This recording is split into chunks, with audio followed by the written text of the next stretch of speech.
So big pass லைவ்ல வந்து பார்த்தீங்கன்னா மேனேஜர் டீம் 8 ரூல்ஸை போட்டிருக்காங்க. அந்த 8 ரூல்ஸை கேட்டு அப்படியே ஒர்க்கர்ஸ்லாம் ஆடி போயிட்டு எந்தெந்த ரூல்லாம் கட் பண்ணி தூக்கலான்ற மாதிரி அவங்க ஒட்டுமொத்த ரூலும் அக்ரி பண்ணாத முறையில் தான் பேச்சுவார்த்தை நடந்துட்டு இருக்கு. இதை பற்றி நம்ம டீட்டெயிலாக பார்க்க போகிறோம். வணக்கம் மக்களே, நேஷனல் ஓட்ஸிலிருந்து உங்கள் மணிவண்ணன். சேனலுக்கு புதுசாக இருந்தீங்கன்னா சப்ஸ்கிரைப் பண்ணிடுங்க. பல பேர் வீடியோவை பார்க்குறீங்க, ஆனால் அந்த லைக்கை மட்டும் போடாமல் பார்க்குறீங்க. தயவு செய்து லைக்கை போட்டு வீடியோவை பார்த்தா எனக்கு ரொம்ப ஹெல்ப்ஃபுல்லாக இருக்கும். மறக்காமல் லைக்கை போட்டுருங்க கைஸ்.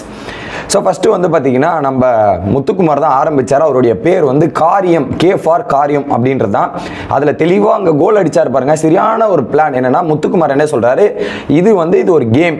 ஓகே, இந்த ஃபேக்டரின்றது உண்மையான ஃபேக்டரி கிடையாது, இது ஒரு பொய்யான ஃபேக்டரி, உண்மையான தொழில் கிடையாது, இது பொய்யான ஒரு கேம் பிளே மாதிரின்ற மாதிரி. ஸோ வெளியே இருக்கிற ஃபேக்டரி ரூல்ஸ்லாம் உள்ளே எடுத்துட்டு வருவாங்கன்ற மாதிரி ஸ்டார்டிங்லேயே ஒரு எண்டு கார்டு போட்டார். ஓகே, ஸோ அதில் 8 ரூல்ஸ் போட்டிருக்கோன்ற மாதிரி 8 ரூல்ஸையும் பார்த்து சொல்றாரு கரெக்டாக. ஃபர்ஸ்ட் விஷால் ரூல் நம்பர் 1 பேசுகிறார். இங்கே மரியாதைன்றது ரொம்ப முக்கியம். நாங்கள் உங்களுக்கு மரியாதை கொடுப்போம், நீங்களும் எங்களுக்கு மரியாதை கொடுக்கணும். ஓகே, நாங்கள் எல்லாருமே ட்ரீட்டிங் ஈக்குவலி அப்படின்ற மாதிரி உங்கள் ஒர்க்கர்ஸ் எல்லாருமே நாங்கள் ஈக்குவலாக பேசுவோம், தரைக்குறவாக பேச மாட்டோம், எதுவுமே பண்ண மாட்டோம். நீங்கள் அதுக்கு பதிலாக சார் மேடம் அப்படின்றத நீங்கள் ரெஸ்பெக்ட் கொடுத்து ரெஸ்பெக்ட் வாங்கிக்கோங்க. அதே மாதிரி பேசுனீங்கன்னா ரொம்ப ரொம்ப நல்லா இருக்கும்ன்ற மாதிரி பேசினாங்க. ஓகே, இது அவங்க எதிர்பார்க்குற விஷயம், ரூலாக போட்டிருக்காங்க, ஃபைன். அடுத்து சௌந்தர்யா, அதில் வந்து விஷாலோட பேர் பிளாக். ஓகே, சௌந்தர்யாவோட ரூலு 2வது ரூலு, அவங்க பேர் என்னன்னா இனியா, பேசுறதெல்லாம் இனிமையாக பேசுவேன், நல்லா பேசுவேன்னு சொல்லிட்டு இருந்தாங்க. ஸோ அவங்க என்னன்னா மேனேஜர் ஒரு விஷயத்தை அட்ரஸ் பண்ணிட்டு இருக்காங்க, ஒரு விஷயத்தை பேசிட்டு இருக்கும்போது நடுவில் போய் டிஸ்டர்ப் பண்ணக்கூடாது, நடுவில் போய் பேசக்கூடாது அப்படின்ற ஒரு பாயிண்ட். அதுக்கு பதிலாக உங்க டீம்ல இருக்கிற யூனியன் லீடர் தான் வந்து பேசணும் உங்ககிட்ட, அதுக்கான பதில் எல்லாமே யூனியன் லீடர் மட்டும்தான் கொடுக்கணுன்ற ஒரு பாயிண்ட் போடுறாங்க. அடுத்து அந்த பாடி லாங்குவேஜ் சில ஆக்ஷன்ஸ் எல்லாம் நடக்குது இல்ல, ஸோ அந்த ஆக்ஷன்ஸ் எல்லாம் வரக்கூடாது, நோ ஷேக்கிங் மூமெண்ட், இது எதுவுமே நடக்கக்கூடாது அப்படின்றது 2வது ரூலா போட்டுறாங்க. ஏன்னா பாடி லாங்குவேஜ்ல மார்க் பண்றது, ப்ரோவோக் பண்றது இருக்குல்ல, அதை காலி பண்றதுக்கு 2வது ரூல்.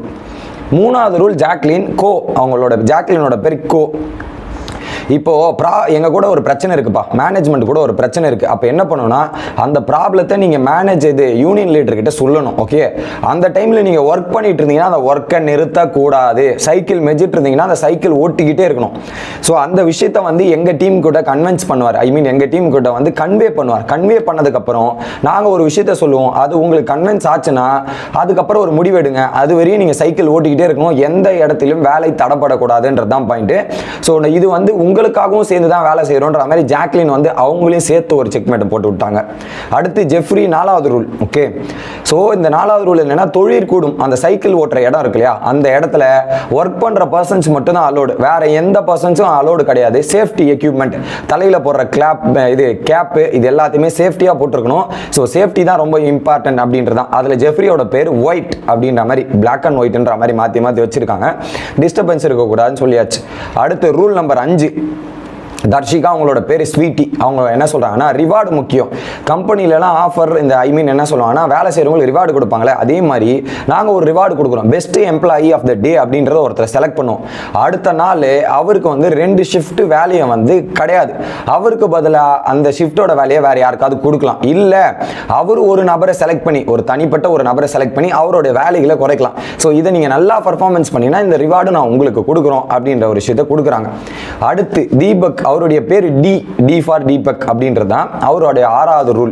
ஒர்ஸ்ட் பர்ஃபார்மர் என்ன கேட்டகரியில் நாங்கள் செலக்ட் பண்ணுவோம். என்னன்னா ஸோ எங்கள் மேனேஜர் டீமுக்கு ஒரு மிகப்பெரிய பிரச்சனையை ஏற்படுத்தாலோ, அதே மாதிரி நிறைய விளைவுகளை ஏற்படுத்தினாலோ, வேலை செய்யாமல் குறை செஞ்சுக்கிட்டே இருந்தாலோ, குறையாக பண்ணிட்டு இருந்தாலோ, அந்த மாதிரி நபரை வந்து என்ன பண்ணுவோம்னா மறுநாள் அவருக்கு லீவ் கொடுத்துரும்.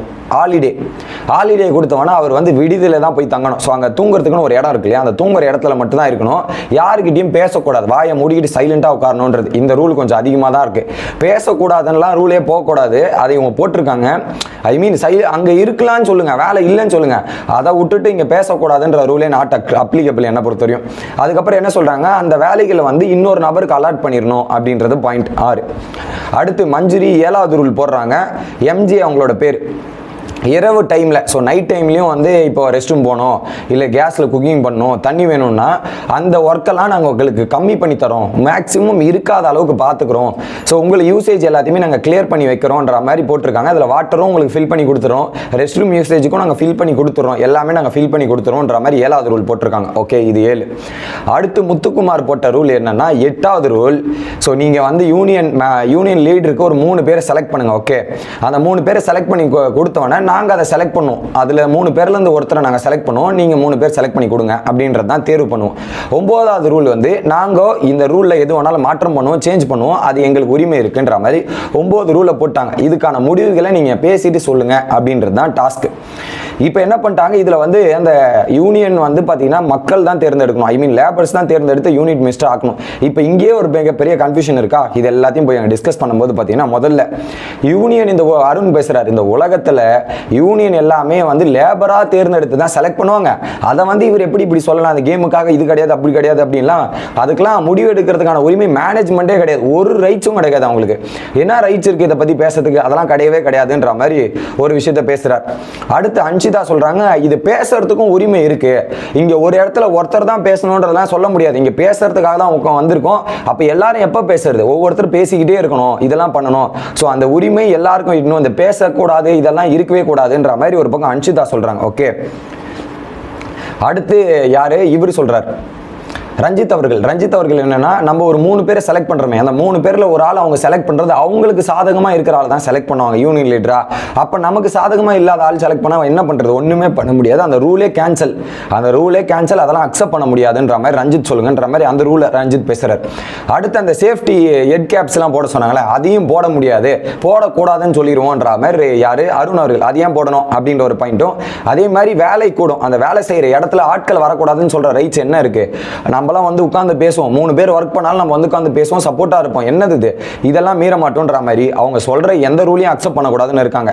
Sir madam okay. அதுக்கப்புறம் ஜாக்லின் போட்ட ரூல் வந்து வேலையை நிறுத்தக்கூடாதுல்ல, நம்ம அக்ரி பண்ணிட்டு நிறுத்தலான்னு முடிவு பண்ணிட்டானுங்க. ஓகே, அடுத்தது பார்த்தீங்கன்னா அந்த இது பெஸ்ட் அண்ட் ஒஸ்ட் பெர்ஃபார்மர்லாம் கொடுக்கக்கூடாது, அதுக்கு தான் வந்து ஃப்ரைடே எபிசோட் இருக்குல்ல பெஸ்ட் அண்ட் ஒஸ்ட், அதை சொல்லிக்கலாம். இல்லை அவனுக்கு பெஸ்ட் ஒஸ்ட்டை வச்சு ஒரு கேம் பிளே பண்ணுவானுங்க, இப்போ ஒஸ்ட்னு கொடுத்துட்டு வீக்கெண்டில் எடுத்துட்டு போட்டு அதை வச்சு அடிப்பானுங்க, இதையும் கொடுக்க வேணான்ற மாதிரி. எனக்கு தெரிஞ்சு அவங்க சொன்னதுல 2 ரீசனோ 2 ரூலோ 3 ரூலோ தான் இந்த டீம் அக்ரி பண்ண போகுதுன்றது கிளியர் கட்டா எனக்கு புரிஞ்சிருக்கு மக்களே. இன்னொரு பக்கம் முத்துக்குமார், ஜாக்லின் மற்றும் மஞ்சுரிலாம் என்ன பிளான் பண்றாங்கன்னா, ஸோ இந்த இடத்துல இருந்து நம்ம ஒரு ஆள் அங்கே போயிடுவோம், இதே மாதிரி விளையாடிட்டு இருந்தா கேம் ரூல் படி விளையாடினா நல்லா இருக்காது. ஸோ இறங்கி ஆடுற மாதிரி அடிக்கிற மாதிரி கேம் விளையாடினா தான் இன்ட்ரெஸ்டிங்காக இருக்கும், கொஞ்சம் சுவாரஸ்யமா இருக்கும். நம்மள இருந்து ஃபர்ஸ்ட் எவனோ அங்கே போவான்ல, அங்கே போயிட்டு இறங்கி அவனுங்க டீமையே வச்சு செய்வோம். அதுக்கு என்ன சொல்றாங்க, என்னோட முத்து சொல்றாரு, நான் வேணா அந்த டீமுக்கு போயிடுறேன், என்ன அமுச்சு விட்டுருக்கேன், அங்கேருந்து வச்சு செய்கிறேன், அவங்கள நம்மளையும் செஞ்சுக்கலாம். இல்லை மஞ்சுரி கூட நான் போகிறேன், அங்கே போய் இறங்கி ஆடுவோம், இறங்கி ஆட்டு டேரக்ட் நாமினேஷன் கூட வந்தால் வாங்கிக்கலாம், ஆனால் வச்சு செஞ்சுட்டு ஆடுவோம். இப்படியே விளையாடிட்டு இருந்தால் இன்ட்ரெஸ்டிங்காக இருக்காது, கொஞ்சம் போரிங்காக போகுன்றதுக்காக இறங்கி இன்ட்ரெஸ்டிங்காக கேமை மாற்றலாமான்ற மாதிரி திட்டமிடல் போடுறாங்க. நாமினேஷனை பற்றிலாம் பயப்பட வேண்டாம், இறங்கி அடிச்சு பார்ப்போம். ஏன்னா முத்துக்குமார் இந்த வாரம் நாமினேஷன் வரலன்றதே அவருக்கு வருத்தம். அதே மாதிரி சௌந்தர்யா கூட நாமினேஷன் வரணுன்றதான் என்னவா, ஸோ அதையும் பண்ணிடுவோன்ற மாதிரி இந்த ஒரு டிஸ்கஷன்லாம் போயிட்டு இருக்கு.